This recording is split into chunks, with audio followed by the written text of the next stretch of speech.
Ito guys, may ginagawa akong carrier na window type, yung 0.5 lang, 0.5 horsepower lang to.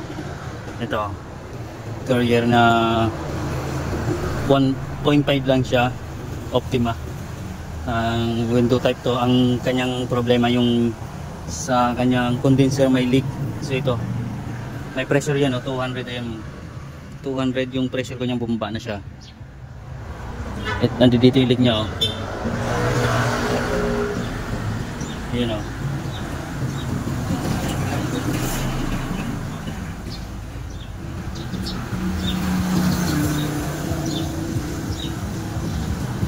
So yan yung leak niya sa condenser.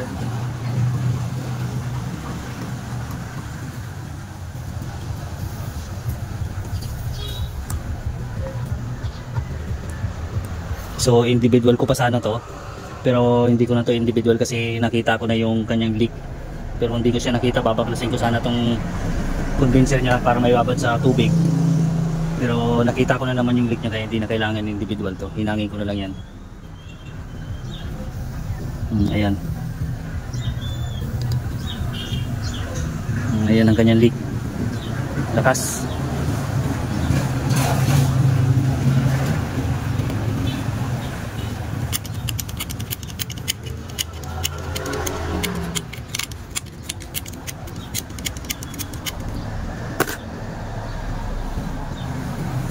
Ayan, oh.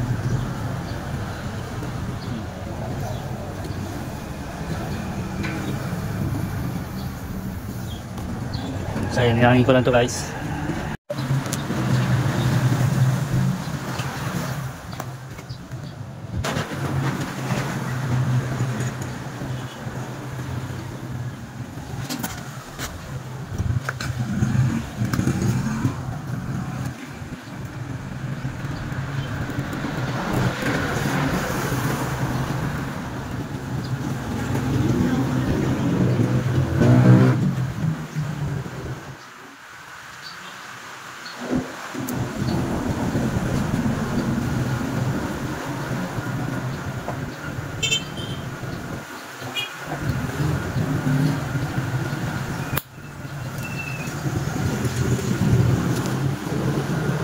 So ito guys, ayan, oh, yung pinaghinangan ito. So ayan, Renaissance College na 200. So babaran ko muna siya. So dito guys, binakyum ko na yun, nakabakyum na. Kakargahan ko na lang siya ng Freon. 22 yung karga nito.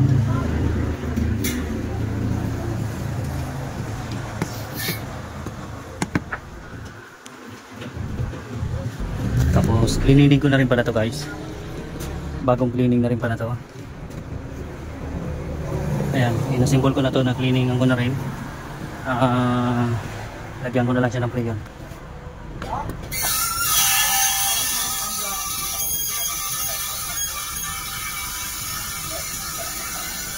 So ito yung leak niya guys, oh.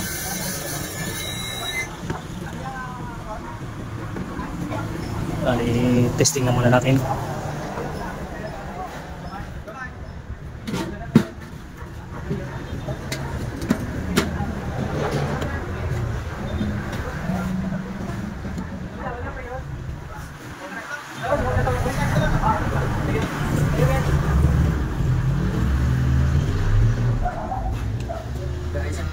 Gamay, yung maliit daw.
So ito guys, ang ganda na ng lamig niya oh. Yan. Ayan yung karga niya, 67. So pwede na yan, okay na yung karga niya. Pwede na.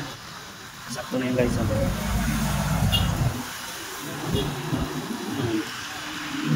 Bali pinchok ko na lang yan.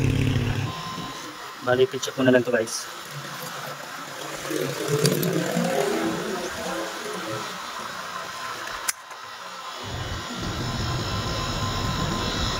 So yan guys, nakapinchok na.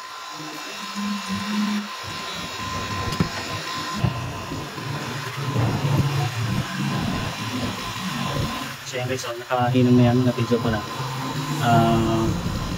Ligtis lang natin.